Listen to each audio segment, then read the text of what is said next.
कि बेटा ये मैं तुमको जंग भाले बंदूक लाठी इससे नहीं, बाबा साहब ने कहा मैं तुमको वोट का अधिकार देके जा रहा हूँ, तुम मेरे सपनों का राजा बनाना।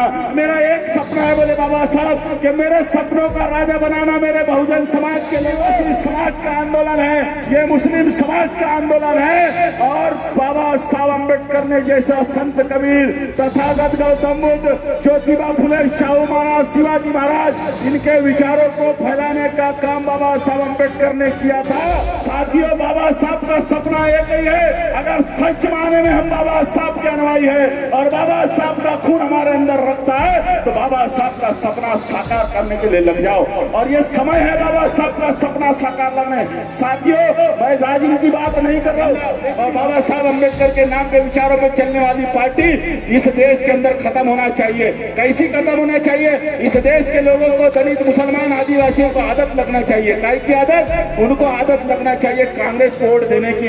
तुमको जिस दिन आदत लग जाएगी उसको वोट देने की, उस दिन इस देश के अंदर तुम्हारे विचारों पे चलने वाली पार्टी खत्म हो जाएंगी और दो ही पार्टी रहेंगी, एक संविधान को खत्म करने वाली और एक संविधान को बचाने वाली। करने का समय आ गया तो हम लोग इधर उधर मुंह देखते, इधर झांकते उधर झांकते।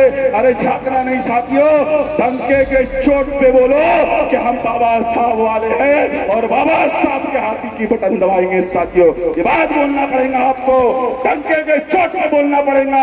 ये बाबा साहब अम्बेडकर के शब्द है। साथियों, उस ज्योतिबा फुले का आंदोलन डॉक्टर बाबा साहब अम्बेडकर ने अपने कंधों पे लेकर इस देश के लोगों को बताया। मैं आपके लोगों जो सवाल अलग अलग समाज के लोग बैठे, मैं इनसे कहना चाहता हूँ, ये जो आंदोलन है ये ओबीसी समाज का आंदोलन है, ये आदिवासी समाज का आंदोलन है, ये मुस्लिम समाज का आंदोलन है। और बाबा साहब अम्बेडकर ने जैसा संत कबीर, तथागत गौतम बुद्ध, ज्योतिबा फुले, शाहू महाराज, शिवाजी महाराज, इनके विचारों को फैलाने का काम बाबा साहब अम्बेडकर ने किया था। आज उसी समाज के लोग जो बाबा साहब अम्बेडकर के समाज के लोग हैं, आज वो लोग तेली, कुनबी, लोधी, महार, तेली, कुनबी, लोधी, करार, मरार, मुसलमान, आदिवासी, इनको जगाने का काम कर रहे हैं। ये सही मायने में बाबा साहब के अनुयायी है। आज हमको शर्म आनी चाहिए। जिस बाबा साहब अम्बेडकर ने, अरे किसी से 10 रुपए उधार लेते हो, 10,000 उधार लेते हो, पूरे वक्त में अगर वो व्यक्ति काम आता है तो हम लोग उसका एहसान मानते कि हमको बुरे वक्त में 10,000, 5,000 रुपए दिया। अरे जिस बाबा साहब अम्बेडकर ने जीवन की आहुति लगा के हमारे ओबीसी समाज को, हमारे मुस्लिम आदिवासी समाज को हक अधिकार संविधान में दिया, उस बाबा साहब अम्बेडकर की जयंती बनाने में हमारा ओबीसी, मुसलमान, आदिवासी पीछे है। अरे एहसान है बाबा साहब का। तुम्हारे को इस देश के अंदर अगर पूछा जा रहा है तो वोट के अधिकार की वजह से पूछा जा रहा है। इस देश में करार को पूछा जा रहा है, इस देश में मातंग को, सुदर्शन समाज को, मुसलमानों को, आदिवासी को, कलार को, सुनार को अगर पूछा जा रहा है, तुम्हारी इज्जत की जा रही है, तो वो बाबा साहब अम्बेडकर के वोट के अधिकार की वजह से पूछा जा रहा है। उस वोट के अधिकार की वजह से आज बाबा साहब अम्बेडकर ने जो हमको मान सम्मान देके गया, उस मान सम्मान के वजह से हमको पूछा जा रहा है। और जब बाबा साहब अम्बेडकर की जयंती का मामला आता है तो महारों के बाबा साहब है, बुद्धिस्ट समाज के बाबा साहब है, अरे ज्योतिबा मरार समाज के हैं। साथियों, ये बात समझ लो, ये मनुवादी लोगों की साजिश है। ये लोग संविधान की बात करते, चुनाव का पर्व चल रहा है, कितनी भी जयंती बना लो, कितने भी धूमधाम से जयंती बना लो, अगर बाबा साहब अम्बेडकर ने कहा था जाओ मेरे बहुजन समाज के लोगों, तुम इस देश की शासन करती जमात हो, अपने घरों के दीवारों पे लिख दो तुम इस देश की शासन करती जमात है। किससे कहा था बाबा साहब ने? महारों से कहा था? बुद्धिस्ट समाज से कहा था? नहीं, बाबा साहब ने बहुजन समाज को संबोधित होते कहा था, मेरे ओबीसी समाज के लोगों, मेरे आदिवासी समाज के लोगों, मेरे मुस्लिम समाज के लोगों, जाओ अपने घरों के दीवारों पे लिख दो तुम इस देश की शासन करती जमात हो। किसने कहा? बाबा साहब अम्बेडकर ने। हमने क्या लिखा? हमने क्या लिखा? आज लाते जूते जो पढ़ रहे हैं ना बहुजन समाज को, तेली, कुणबी, लोधी, पवार, मुसलमान, आदिवासी, इनको जो लाते जूते आज मनुवादी लोग मार रहे हैं अपने साजिशों से, वो इसलिए मार रहे हैं क्योंकि बाबा साहब अम्बेडकर ने कहा था तुम इस देश की शासन करती जमात हो, जाओ अपने घरों के दीवारों पे लिख दो। लेकिन बाबा साहब की बात नहीं माने, बाबा साहब की बात नहीं माने। बाबा साहब ने कहा घरों के दीवारों पे लिख दो तुम इस देश की शासन करती जमात है। हमने उस जमाने में गरीब घर थे, झोपड़ी के घर थे, उन्होंने लिखा आज बड़े बड़े घर बन गए, महल बन गए, और घर के बाहर की दीवारों पे क्या लिखा है? बाबा साहब ने कहा था शासन करती जमात बनाओ। हमने क्या लिखा मालूम है? कुत्तों से सावधान, दारू पी के आना नहीं। साथियों, कुत्तों को भगाने में लगे हैं, बाबा साहब ने मनुवादियों को भगाने की जिम्मेदारी दी थी, हम कुत्तों को भगाने में लगे हैं। कहां से परिवर्तन आएगा? नहीं, कहां से परिवर्तन आएगा? साथियों, इस देश का राजा बनाने का हर आदमी भाषण देता है, मंच पे आता है और बाबा साहब की बात बताता है कि बाबा साहब ने हमको ये दिया, बाबा साहब ने हमको वो दिया, बाबा साहब की वजह से हमें। बाबा साहब ने कुछ मांगा था, मांगा था, क्या मांगा था बाबा साहब ने? समाज के लोगों से एक ही चीज बाबा साहब ने मांगे थे। क्या मांगे थे बाबा साहब ने? याद है किसी को? देने की चीज याद रहती है। हम इतने स्वार्थी लोग हैं कि हमको लेने वाली चीज याद है, देने वाली चीज याद नहीं रहती। बाबा साहब ने ये दिया वो दिया सब याद है। बाबा साहब ने कुछ मांगा था। क्या मांगा था?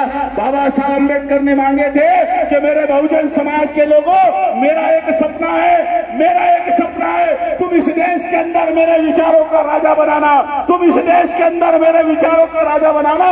सबने कसो बुद्ध, महात्मा ज्योतिबा फुले के विचारों का राजा बनाना। मेरे समाज के लोगों, मेरे जाने के बाद ये काम पूरा करना, ये जिम्मेदारी मैं तुमको देके जाता हूँ, बोले बाबा साहब। और उसके लिए रास्ता बताया बाबा साहब ने कि बेटा ये मैं तुमको जंग भाले, बंदूक, लाठी, इससे नहीं। बाबा साहब ने कहा मैं तुमको वोट का अधिकार देके जा रहा हूँ, तुम मेरे सपनों का राजा बनाना। मेरा एक सपना है, बोले बाबा साहब, कि मेरे सपनों का राजा बनाना। मेरे बहुजन समाज के लोगों, मेरे तेली, कुणबी, लोधी, पवार, मुसलमान, आदिवासियों, मेरे सपने का राजा बनाना। कितने साल हो गए बाबा साहब को जाने? कितने साल हो गए? बाबा साहब 6 दिसंबर 1956 को दुनिया छोड़ के जाते। आज इस देश के अंदर बाबा साहब को जाने कई साल हो गए साथियों, लेकिन हमने बाबा साहब का जो उन्होंने मांगा था वो देने में हम नालायक साबित हो रहे। साथियों, बाबा साहब का सपना एक ही है, अगर सच माने में हम बाबा साहब के अनुयायी है और बाबा साहब का खून हमारे अंदर रखता है, तो बाबा साहब का सपना साकार करने के लिए लग जाओ। और ये समय है बाबा साहब का सपना साकार लगने। साथियों, मैं राजनीति बात नहीं कर रहा हूँ, लेकिन इस देश के अंदर 2 पार्टी है जो संविधान के ऊपर बात कर रही है। एक बोलती हम संविधान को खत्म करेंगे और एक बोलते हम संविधान को बचाएंगे। बचाने वाले कौन है? बचाने वाले वो लोग हैं जिन्होंने इस देश के दिए हुए बाबा साहब अम्बेडकर के संविधान में 100 से ज्यादा संशोधन किया। 100 से ज्यादा संशोधन किया। क्या साबित किया? कि बाबा साहब अम्बेडकर ने अच्छा संविधान नहीं लिखा, इसलिए हम 50 साल के राजपाट में बाबा साहब के लिखे हुए संविधान में 100 से ज्यादा कलम चेंज कर दिए। क्यों करे? आज इनके ऊपर उनकी पार्टी पूरे देश में खत्म हो रही है, पूरे देश में उनका नाश हो रहा है, तो बाबा साहब का सहारा ले रहे हैं। बाबा साहब का सहारा ले रहे कि बाबा साहब के संविधान को बचाने हमारे साथ आओ, बाबा साहब के संविधान को बचाने हमारे साथ आओ। अरे तुम 50 साल राज करे तो बाबा साहब को भारत रत्न नहीं दे पाए। अरे तुमने 50 साल राज करे, तुमने सदन के अंदर, संसद के अंदर बाबा साहब की फोटो नहीं लगा पाए। वो धन्य हो कांशीराम साहब का, जो वीपी सिंह नाम के व्यक्ति की सरकार थी, वीपी सिंह नाम की सरकार थी, वीपी सिंह की सरकार गिर रही थी और कांशीराम साहब के बाद 3 सांसद थे। वीपी सिंह कांशीराम के पास आया कि बोले कांशीराम जी हमारी सरकार बचाओ। कांशीराम साहब ने कहा 3 मुद्दे हैं मेरे, 3 सांसद है, 3 शर्त है, मैं आपको समर्थन दूंगा, आपकी सरकार बचाऊंगा, मेरे 3 मुद्दे पूरे करो, मैं आपको समर्थन दूंगा। वीपी सिंह ने कांशीराम साहब से पूछा बताओ आपकी क्या शर्त है? तो कांशीराम साहब ने कहा मेरी पहली शर्त है, मेरी पहली शर्त है कि बाबा साहब अम्बेडकर को भारत रत्न दो। कांग्रेस पार्टी ने 1992 तक इस देश में बाबा साहब को भारत रत्न नहीं दिया। जो डगर रहे, चिल्ला रहे कि बाबा साहब के संविधान को बचाना है, अरे तुमने 92 तक बाबा साहब को संविधान नहीं दिया। बाबा साहब को संविधान देने की बात कांशीराम साहब ने वीपी सिंह से कहे कि बाबा बाबा साहब को संविधान के भारत रत्न दिया जाए। तो वीपी सिंह ने कहा मैं आपकी शर्त मानता हूं, चलो मैंने बाबा साहब को भारत रत्न दिया। बताओ बोले दूसरी शर्त बाबा साहब को दूसरी शर्त कांशीराम साहब ने वीपी सिंह को कहा कि मेरी दूसरी शर्त है कि संसद के अंदर जो संसद है दिल्ली का वहां बाबा साहब की फोटो नहीं है, वहां बाबा साहब की फोटो नहीं है, संसद के अंदर बाबा साहब की फोटो लगना चाहिए। ये बात कांशीराम साहब ने उसको कहा तो वीपी सिंह ने कहा ये भी शर्त मंजूर है। और तीसरी शर्त बताओ मेरे ओबीसी समाज के लोगों सुनो, ये तुम्हारे लिए तीसरी शर्त थी। कांशीराम साहब ने कहा कि मेरे ओबीसी समाज को मंडल आयोग की कमीशन को लागू करके उनको आरक्षण दिया जाए। वीपी सिंह आदमी ने ओबीसी के लिए 27% का आरक्षण 1992 को लागू हुआ। 1992 के पहले इस देश में ओबीसी को जिला परिषद, पंचायत समिति, नगर परिषद में आरक्षण नहीं था। वो आरक्षण दिलाने वाला कांशीराम है और देने वाला बाबा साहब है साथियों। और दूसरी बात 92 के पहले भारत रत्न बाबा साहब को नहीं दिया, ये दिलाने का काम कांशीराम साहब ने बाबा साहब को किया। ये जो चिल्ला रहे इतना मान सम्मान अगर तुम्हारे दिल में बाबा साहब के लिए रहता तो तुम बाबा साहब के लिए, अरे मराठा विद्यालय के लिए महाराष्ट्र के लोग मराठा विद्यालय का नाम डॉक्टर बाबा साहब अंबेडकर के लिए चिल्लाते रहे कि बाबा साहब का नाम दो। नहीं दी इस महाराष्ट्र की कांग्रेस की सरकार ने। हमारे कई लोग लाते जूते खाए लेकिन कांग्रेस के कान पे जू नहीं बढ़ी। वही कांशीराम साहब ने उत्तर प्रदेश के अंदर सरकार बना के 250 एकड़ के अंदर बाबा साहब के विद्यालय बना दिए साथियों। तथागत गौतम बुद्ध के नाम से विद्यालय बना दिए। इसको बोलते बाबा साहब के विचारों पर चलने वाला व्यक्ति। अरे आज के ऊपर जूते लाते पड़ रहे हैं। भारतीय जनता पार्टी के व्यक्ति ना कांग्रेस को खत्म करने की बात कर रही तो ये क्या कहते हैं कि संविधान को बचाने के लिए हमको वोट दो।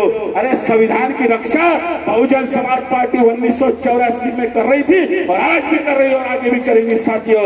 हमको किसी की गरज नहीं। बाबा साहब अम्बेडकर का दिया संविधान हमारे लिए अपनी जान से ज्यादा प्यारा है। ये बहकावे में चाहते इस देश में साजिश रची गई है, वो साजिश का नकाब उठा रहा हूं मैं आपके सामने। याद रखना ये एक साजिश ऐसी है कि आरएसएस और भारतीय जनता पार्टी और कांग्रेस के लोगों ने मिलकर एक साजिश रची कि इस देश के अंदर डॉक्टर बाबा साहब अम्बेडकर के नाम का नीला झंडा और बाबा साहब अम्बेडकर के नाम के विचारों पर चलने वाली पार्टी इस देश के अंदर खत्म होना चाहिए। कैसी खत्म होना चाहिए? इस देश के लोगों को, दलित, मुसलमान, आदिवासियों को आदत लगना चाहिए। काय की आदत? उनको आदत लगना चाहिए कांग्रेस को वोट देने की। तुमको जिस दिन आदत लग जाएंगी उसको वोट देने की, उस दिन इस देश के अंदर तुम्हारे विचारों पे चलने वाली पार्टी खत्म हो जाएंगी और दो ही पार्टी रहेंगी, एक संविधान को खत्म करने वाली और एक संविधान को बचाने वाली। ये मानसिक रूप से तुमको तैयार किया जा रहा है साथियों। इनके साजिश से नाकाम रहो। बाबा साहब अम्बेडकर ने जो हक अधिकार हमको दिया है वो हक अधिकार को समझो मेरे भाइयों। बाबा साहब अम्बेडकर ने अपने खून की आहुति लगा के हमारे हक अधिकार को लाके दिया है साथियों। अरे 4-4 बच्चे बाबा साहब अम्बेडकर के चले गए, किस बात के लिए गए कि हम धूमधाम से अपने बच्चे की बर्थडे बनाते, हम अपने बच्चे का सालगिरह करते, हम अपनी शादी की सालगिरह करते। तुमने दुनिया में पैदा होकर कौन सा एहसान कर दिया और मैंने पैदा होकर कौन सा एहसान कर दिया? पैसे आते हैं तो करोड़ों रुपए पैसे आए तो 3-3, 4-4 लाख रुपए में अपने बच्चे का बर्थडे बनाते और अपनी शादी में 10-10 लाख रुपए खर्चा करते हो। अरे सोचना कभी जिस बाबा साहब अम्बेडकर ने अपनी जान की आहुति लगा के हमारे लिए हक अधिकार लाए, वो बाबा साहब अम्बेडकर का चौथा बच्चा दुनिया छोड़ के जा रहा है। रमाई के कंधे पे, रमाई के मांडी पे बाबा साहब अम्बेडकर का बच्चा दम तोड़ता है और बाबा साहब खड़े होकर नजारा देख रहे, अपने बच्चे को बचा नहीं पा रहे। क्यों नहीं बचा पा रहे? कि बाबा साहब कहते हैं मनुवादी लोग उनके कदमों में धन दौलत लाके देना चाहते थे कि बाबा साहब ये धन दौलत रखो और ये मूवमेंट को खत्म करो। बाबा साहब अम्बेडकर ने दौलत को नहीं देखा, अपने बच्चों की आहुति लगाना पसंद करे। चौथा बच्चा बाबा साहब का मर रहा है, रवाई के अभाव में मर रहा है। क्यों मर रहा है? बाबा साहब के जेब में पैसे नहीं है, अपने बच्चे की जान बचाने बाबा साहब के पास पैसे नहीं है। बाबा साहब अम्बेडकर का चौथा बच्चा दुनिया छोड़ के जाता है और मरने के साथ साथ अरे इतना ही छोड़ो, उस बाबा साहब अम्बेडकर अपने बच्चे को दफनाने के लिए कफन का पैसा तक नहीं था बाबा साहब के पास। वो बाबा साहब अपने बच्चे को कफन खरीद नहीं पाए, रमाई अपना लुगड़ा देके उसको दफनाती है साथियों। वो त्याग मेरे बाबा साहब का है। सोचना कभी जो 4-4, 5-5, 10-10 लाख रुपए तुम खर्चा करते हो बर्थडे में, अपने जन्मदिन पे, अपनी शादियों में। अरे बाबा साहब के बच्चे का भी बर्थडे बनाने का दिन हुआ होगा, बाबा साहब को भी अपनी शादी की सालगिरह बना बनाने की इच्छा हुई होगी। बाबा साहब ने अपने शादी की सालगिरह का टेंशन नहीं लिया, बाबा साहब ने अपने बच्चों के शादी का, अपने बच्चों के जन्मदिन का टेंशन नहीं लिया।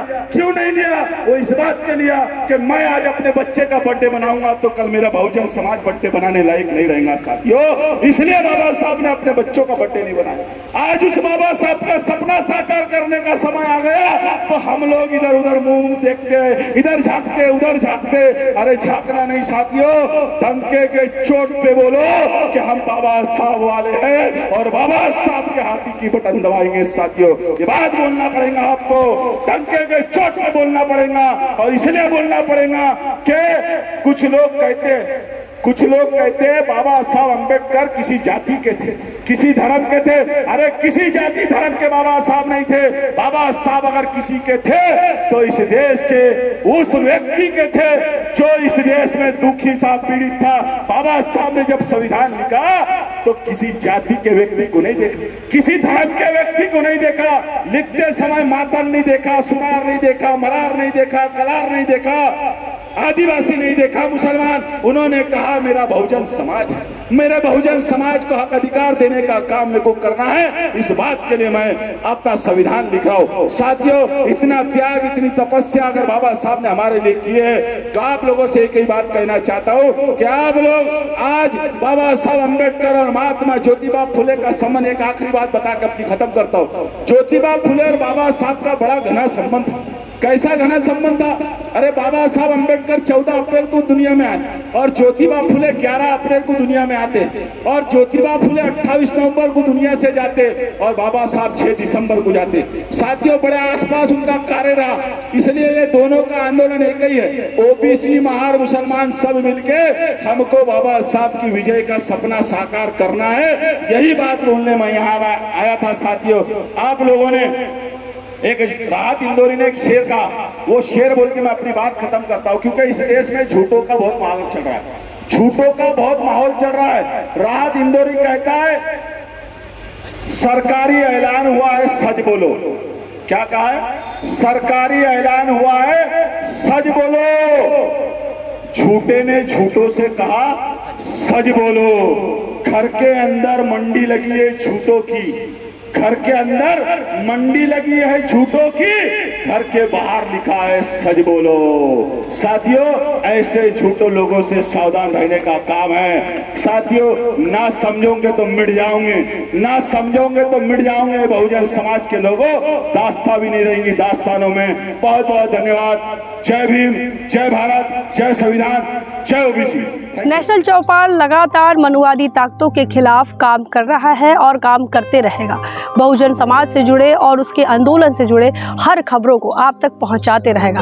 लेकिन हमारे साधन संसाधन की कमी के कारण हम इस लड़ाई में कमजोर हो रहे हैं। आप तमाम साथियों से हम अनुरोध करते हैं कि नेशनल चौपाल को बचाइए, हमें आर्थिक सहयोग करें और हमें मजबूती प्रदान करें। जय भीम, जय भारत।